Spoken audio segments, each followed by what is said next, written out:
अगर आप जीसस के पास आएंगे, आप कोई भी धर्म के क्यों ना हो, कोई भी जाति के क्यों ना हो। मैं अन्य जातियों में से था, इसलिए मैं विरोध नहीं करता जो लोग विरोध करते हैं। मुझे मालूम है अगर आज मैं उनका विरोध करूंगा, बड़ी आसानी से इंडियन लॉ के मुताबिक उनको जेल हो सकती है क्रिश्चियनिटी का विरोध करने के कारण। लेकिन मैं ये सोचता हूं कि अगर मैं भी विरोधी होता और कोई मुझे जेल में भेज देता, तो आज मैं कभी प्रचारक न बन पाता, यीशु मसीह की कृपा का स्वाद कभी ना चख पाता। मुझे उन्होंने सहा है, इसलिए मैं आज यहां पे हूं। आप उन लोगों को सहेंगे, उनके लिए प्रार्थना करेंगे, तो वो लोग आज जहां मैं हूं, कल को वो वहां खड़े होंगे, जहां आप है कल को वो वहां बैठे होंगे। आमीन। मेरे को ऊंचे वाला चाहिए चर्च। कोई मायने नहीं करता चाहे मैं एक अन्य जाति से आया, कोई मायने नहीं करता चाहे वो बहन जिसने गवाही दी वो क्रिश्चियन में से आई। लेकिन जब दोनों प्रभु से दूर थे तो दोनों दुखी थे। दोनों प्रभु के नजदीक हुए तो दोनों की शर्मिंदगी को परमेश्वर ने खत्म कर दिया।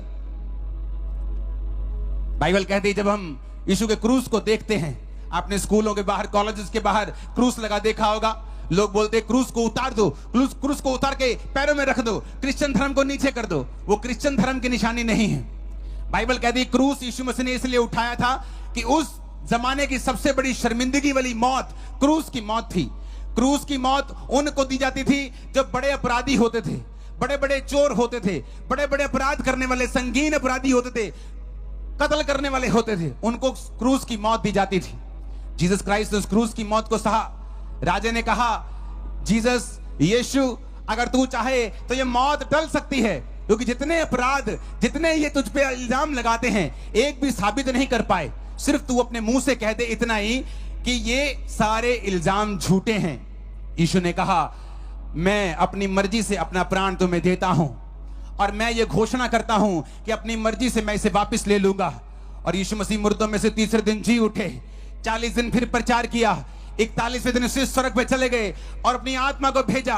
वही आत्मा आज देखते हैं लोगों को आप चंगा करते हुए, लंगड़ों को चलाते हुए। मैं चंगा नहीं कर सकता, मेरे भी आप भी की तरह हाथ में ही पंजाब में जन्मा हूं, जलंधर से जम्मिया, मैं पंजाबी च प्रचार कर सकता, लेकिन मुझे सुनने वाले लोग पूरे देश से, पूरे वर्ल्ड से हैं जो हिंदी समझते हैं। इसलिए मैं फैसला रखता हूं कि हमेशा हिंदी में प्रचार करूं ताकि और लोग भी इस मैसेज को ले सके और समझ सके। बहुत से लोग ये समझ सके कि यीशु मसीह किसी धर्म को बनाने के लिए, जात को बनाने के लिए नहीं आए। उनका राज इस पृथ्वी का नहीं है। वो पृथ्वी जो एक मिट्टी का बिंदु भी उससे बड़ा है परमेश्वर के सामने, ऐसी पृथ्वी पर वो अपना राज नहीं कहता, मेरा राज ऊपर का है। मैंने तुम लोगों को बनाया है, सिरजा है, ताकि तुम मेरी आराधना कर सको, मेरे पीछे चल सको। आज साइंस जितनी मर्जी बड़ी हो जाए, लेकिन बाइबल से ऊपर नहीं जाती। हर 2 महीने पे स्टडी आ जाती है, जो बाइबल में लिखा है वो ट्रू है। पहले लोग बोलते थे कि मूसा के जो बाइबल में लिखा है, वचन में लिखा है कि फिरौन जो था वो समुद्र के नीचे आ गया था, समुद्र 2 भाग हो गया था। मूसा तो अपने लोगों समेत निकल गया, लेकिन फिरौन समुद्र के बीच में दब गया था। जब वो निकल गए तो समुद्र वापस वैसा ही हो गया था। कहते ये झूठ है। कुछ साल बाद जब स्टडी हुई तो उस समुद्र में 2000 4000 जितने भी साल पुरानी वो थी, तलवारें वहां से निकली, फिरौन के हथियार वहां से निकले, उनके फॉसिल्स, उनके जीवाश्म वहां से निकले। हर कुछ देर बाद नासा ये बताता है कि बाइबल में जो लिखा है वो बिल्कुल ट्रू है, बिल्कुल सच्चाई है, क्योंकि ये किसी धर्म की पुस्तक नहीं है। ये जीवित परमेश्वर का वचन है, जिसने आपने और मेरे लिए इस वचन को सिरजा है कि जब हम इस वचन को सुनेंगे और मानेंगे, हम किसी भी जाति, किसी भी धर्म से क्यों ना हो, खुदावंद हमें बरकत देगा, हमें आजाद करेगा, हमारे परिवारों को शर्मिंदगी से आजाद करेगा। उन्होंने मुझे बताया कि क्रूस का मतलब है कि प्रभु ने तेरी शर्मिंदगी उठा ली है। एक जवान बच्चा जब घर में नशे करने लग जाता है, घर को सपोर्ट करने के बजाय घर का पैसा उठाने लग जाता है, माता पिता को कंधा देने के बजाय, उनको सहारा देने के बजाय माता पिता को उनके पीछे लगवा लेता है, तो ये एक शर्मिंदगी है। जब उसके बनने का समय होता है वो नशे में चला जाता है, ये एक शर्मिंदगी है। जब जवान होता है, बीमार हो जाता है, ये एक शर्मिंदगी है।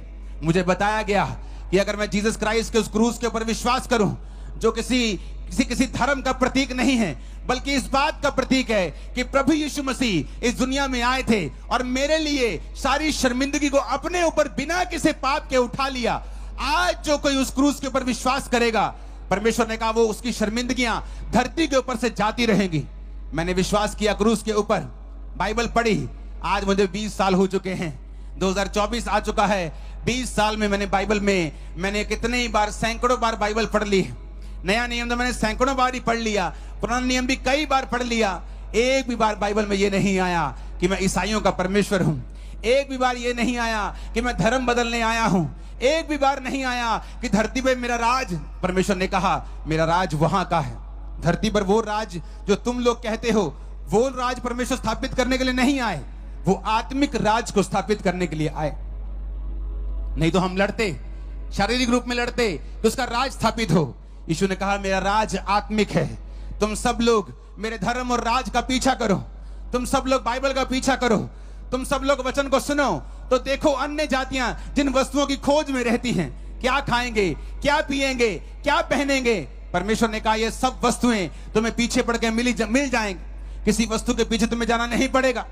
एक राजे का बच्चा जब सुबह उठता हो और राजा के पास जाकर रोए, खूब रोए, जोर जोर से रोए, चिल्ला चिल्ला के रोए, और राजा पूछे क्या चाहिए, क्यों रो रहा है तू, और वो बोले मुझे नाश्ता चाहिए, तो राजा सिर पे हाथ मारेगा। अरे बेटा ये लाखों करोड़ों खरबों रुपया तेरा है, मेरे बाद तू राजा होगा, सब तेरा है बेटा, तू नाश्ते के लिए क्यों रो रही है, ये तो तुझे मिलेगा ही, कपड़े तो मिलेंगे ही।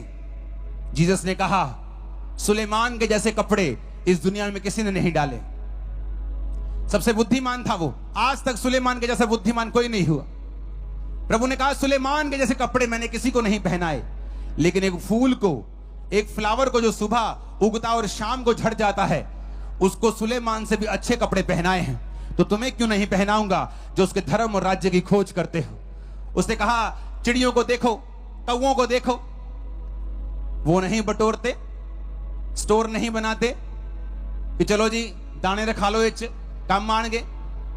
परमेश्वर ने कहा ना वो काटते हैं ना वो बटोरते हैं, तो भी तेरा स्वर्गीय पिता उन्हें खिलाता है। तो तेरा स्वर्गीय पिता जिसने तुझे जन्मा है तुझे क्यों कर ना खिलाएगा। तुम चिंता करके ना कहना क्या खाएंगे क्या पिएंगे, परमेश्वर तुम्हें खिलाएगा भी, पिलाएगा भी, तुम्हें पहनाएगा भी, लेकिन पर तुम उसके धर्म और राज्य की खोज करना, पहले उसके धर्म और राज्य का पीछा करना, तो दुनिया की सारी वस्तुएं तुम्हें पीछे पड़ के मिल जाएंगी, दुनिया की सारी ब्लेसिंग्स तुम्हें पीछे पड़ के मिल जाएंगी। पहले उसके धर्म और राज्य की खोज करना। ऊंची आवाज से बोलो हालेलुया, फिर से बोलो हालेलुया। मत्ती 8 उसकी 1 आयत में लिखा है, जब वह उस पहाड़ से उतरा तो एक बड़ी भीड़ उसके पीछे हो ली, और देखो एक कोढ़ी ने उसके पास आकर प्रणाम किया और कहा हे प्रभु यदि तू चाहे तो मुझे शुद्ध कर सकता है। यीशु ने हाथ बढ़ाकर कहा, छुआ और कहा मैं चाहता हूं तू शुद्ध हो जाए, और वो तुरंत अपने कोढ़ से शुद्ध हो गया। इसमें कहीं नहीं लिखा जीसस ने कहा हो कि भाई पहले अपना नाम बदल, अपनी जात बदल, पहले अपना धर्म बदल, फिर मैं तुम्हें छूंगा और चंगा करूंगा। उसने कहा, बाइबल ने कोढ़ी पास आकर उसे प्रणाम किया। प्रणाम का जब बाइबल लिखी गई थी तो यीशु मसीह के जन्म से पहले की बाइबल असली भाषा इब्रानी में लिखी गई थी। यीशु मसीह के जन्म के बाद की बाइबल, नया नियम जिसे बोलते हैं, वो असली भाषा यूनानी में लिखी गई थी। जो लोग ये कहते हैं कि बाइबल में बहुत सारे शोध हुए हैं, जी बाइबल ओरिजिनल थोड़ी है, हजारों बार इसमें एडिटिंग हुई है। बाइबल में एक बिंदु भी कभी एडिट नहीं हुआ। क्यों? उसका कारण है, जब इब्रानी भाषा में बाइबल लिखी गई तो इब्रानी भाषा अगर आप स्टडी करें तो दुनिया की सबसे बड़ी भाषाओं में से एक है। उसमें एक शब्द के कितने ही शब्द हैं। अगर मैं हिंदी में बोलूं मैं आपसे प्यार करता हूं, तो मैं भाई से बोलूंगा, जब अपने भाई से, सगे भाई से, उससे भी प्यार करता हूं। अपने बेटे से बोलूंगा, बेटी से बोलूंगा प्यार करता हूं। पत्नी से कहूंगा तो उससे प्यार करता हूं, प्यार करता हूं। एक ही प्यार शब्द है, लेकिन इब्रानी में अलग अलग है। इब्रानी में प्रेम को बोलते हैं फिलियो, पत्नी का प्रेम अलग है, भाइयों का अलग है, खुदा का अनकंडीशनल प्रेम उसे अगापे बोलते हैं। तो जब ये ट्रांसलेट हुई अलग अलग भाषा में इब्रानी से, तो लोगों के पास शब्द नहीं थे, तो उन्होंने फिलियो को भी प्रेम लिख दिया, पत्नी वाला प्रेम भी प्रेम लिख दिया, खुदा वाला प्रेम भी प्रेम लिख दिया।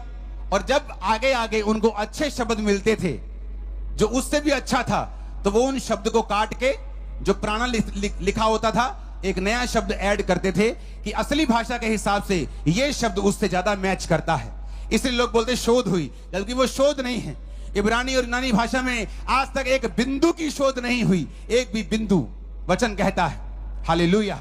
अब जब यूनानी भाषा में लिखा हुआ है कि वो कोढ़ी खुदा के पास आता है और उसे वर्शिप करता है, इंग्लिश में लिखा है worship him, and behold there come a leper and worshipped him.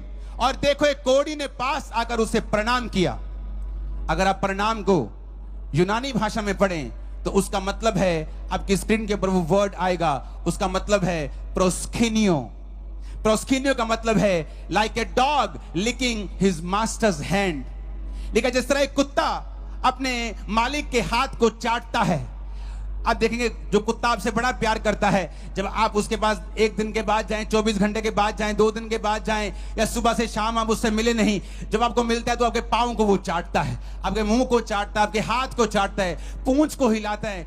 Bible कहती है वर्शिप करने का जो यूनानी मतलब जो था, जो असली भाषा जहां लिखी गई थी, उसका मतलब है कि अडोर करना, रेवरेंस के साथ, डर के साथ, प्यार के साथ, एक कुत्ते की तरह। बाइबल कहती है वो जब परमेश्वर के पास आया तो ये सोच के नहीं आया कि चल मैं देखदा मीटिंग जाके अमृतसर ले देखदा मैंने चंगा कर दे कि नहीं कर दे। परमेश्वर आपको दिखाने के लिए, आपको चंगा करने के लिए नहीं आया। वो आपको इंप्रेस नहीं करना चाहता। यीशु नहीं चाहता आपको इंप्रेस करना। मैं आपको सच कह रहा हूं, बाइबल कहती है जो यीशु के पास आया और मन फिरा के आया, मन बना के आया, कुत्ते की तरह लिख करते हुए, मांगते हुए, रेवरेंस के साथ वर्शिप करते हुए आया, उसको प्रभु ने चंगा किया है। प्रभु ने किसी को इंप्रेस करने के लिए उसको चंगा नहीं किया कि तुम क्रिश्चियन बन जाओ, कि तुम्हारी जरूरत है। क्या जरूरत है तुम्हारी परमेश्वर को? स्वर्ग में कौन सा उसका काम रुका हुआ है तुम्हारे बिना? तुम नहीं आओगे स्वर्ग में तो स्वर्ग कौन सा घाटे में चला जाएगा? उसकी मार्केट, शेयर मार्केट डाउन हो जाएगी, स्टॉक गिर जाएंगे परमेश्वर के। कुछ भी ऐसा नहीं होने वाला। तुम नरक में चले जाओगे, तुम्हारा नुकसान है। तुम स्वर्ग में चले जाओगे, तुम्हारा फायदा है। खुदा का कोई फायदा नुकसान नहीं है। वचन कहता है वो एक ही बार मारा गया और उसने सब मनुष्यों को अपने पास खींचा और कहा अब जो कोई विश्वास करेगा वो उद्धार पाएगा, जो कोई मेरे पास आएगा वो जीवन पाएगा। वो तुम्हारे पीछे पीछे नहीं घूम रहा। जीसस क्राइस्ट तुम्हारे पीछे पीछे नहीं। लोगों को लगता है हमें इंप्रेस करने के लिए अब ये हीलिंग करेंगे। तुम्हें इंप्रेस करने के लिए मैं कुछ नहीं करना चाहता हूं। तुम अगर परमेश्वर में नहीं आओगे तो खुदा का कोई नुकसान होने वाला नहीं। वचन कहता है जो खुदा के पास आओ तो इस मन से आओ जिस तरह कुत्ता अपने मालिक के पास हाथ चाटता, पांव चाटता, मुंह चाटता, पूंछ हिलाता, पेट हिलाता हुआ, रेवरेंस के साथ, प्यार के साथ, वर्शिप के साथ आता है। जीसस ने देखा कि जब वो कोढ़ी खुदा के पास इस तरह से आया और कोढ़ी ने कहा अगर तू चाहे तो मुझे शुद्ध कर सकता है। यीशु ने कहा मैं चाहता हूं तू शुद्ध हो जा। कोढ़ एक पाप का प्रतीक है, एक कोढ़ी एक पापी का प्रतीक है। जब एक व्यक्ति कोढ़ी होता था तो उसे घर से दूर भेज देते थे। फैमिली में नहीं रह सकता, मोहल्ले में नहीं रह सकता, दूर रहना पड़ता था बिजनेस छोड़ के। आज लोगों की हालत यही हो चुकी है। फैमिलियां उन्हें रिजेक्ट कर देती हैं, बिजनेस उनका चलता नहीं है, लाइफ में रिजेक्शन है, लेकिन अभी तक फोकी आकड़ उनकी गई नहीं है। लाइफ में सब कुछ टूटा हुआ है लेकिन अभी भी फूफा गई नहीं। उस फूफा को, उस फोकी आकड़ को जो मेरी थी, परमेश्वर ने पहले तोड़ा। जब मैं कहता था कि मैं इस धर्म में कभी नहीं जाऊंगा, ये गोरों का धर्म है, और जब मुझे समझ आई कि प्रभु यीशु मसीह तो गोरों का परमेश्वर नहीं, वो तो एशिया में पैदा हुए। इजराइल तो एशिया का सेंटर है, दुनिया का सेंटर है इजराइल। तो उन्होंने तो सेंटर को चुना है, एशिया को चुना है पैदा होने के लिए। अगर एशिया में जाएंगे तो वहां गोरे नहीं है, वहां इंडियन पाकिस्तानी के जैसे लोग हैं। हमारी चमड़ी किसी की ज्यादा गोरी है, किसी की कम गोरी है। इंडियंस की कश्मीर में चले जाओ तो ज्यादा थोड़ी गोरी है, तो उनकी कश्मीरियों के जैसी गोरी गोरी चमड़ी है उनकी, लेकिन गोरों की जैसी चमड़ी नहीं है। गोरों ने तो बाद में यूरोप में पौलुस का तरफ प्रचार हुआ, फिर अमेरिका में गया, फिर कनाडा में गया। कनाडा में तो क्या 3 करोड़ सारे लोग हैं अभी तक, तो वहां अभी तो बहुत लेट प्रचार गया। तो गोरों का वो परमेश्वर नहीं है। वो इजराइल में पैदा हुआ, एशिया में पैदा हुआ। वहां से 12 चेलों को जब परमेश्वर का सुसमाचार सुनाया गया, उसके बाद लोगों को सुनाया गया, हजारों लाखों, आज 400 करोड़ लोग परमेश्वर को फॉलो करते हैं। और परमेश्वर हमें इंप्रेस करने के लिए नहीं आया। ये मीटिंग किसी को इंप्रेस करने के लिए नहीं है। ये मीटिंग किसी धर्म को बदलने के लिए, किसी धर्म को नीचा, किसी धर्म को ऊंचा करने के लिए बिल्कुल नहीं है। ये जीसस क्राइस्ट को, उसके प्रचार को सुनने के लिए कि यीशु मसीह आपसे प्यार करते हैं। उसने प्यार के तहत अपनी जान दी है, प्यार के तहत कोड़े खाए हैं, प्यार के तहत आपकी शर्मिंदगी उसने क्रूस पर उठाई है और वो मारा गया और जी उठा। और उसने कहा जो कोई मेरे पीछे आएगा वो शर्मिंदगी जो उसकी लाइफ की है मैं उसे खत्म कर दूंगा। मेरी लाइफ की शर्मिंदगी खत्म हुई। उस बहन की टेस्टिमनी आपने सुनी, उसकी लाइफ की शर्मिंदगी खुदा ने खत्म की। हजारों गवाहियां आज हमने सुनी, उनकी लाइफ की शर्मिंदगी खुदा ने खत्म की। वो आपकी शर्मिंदगी आज रात जो खुदा को अपना जीवन दे देंगे, खत्म कर देगा सदा के लिए। आपके परिवारों से, रिश्तेदारों से, लाइफ से आज से यीशु के नाम में शर्मिंदगियां खत्म हो रही हैं। आमीन। मेरे को इतना ऊंचा चाहिए कि साथ वाला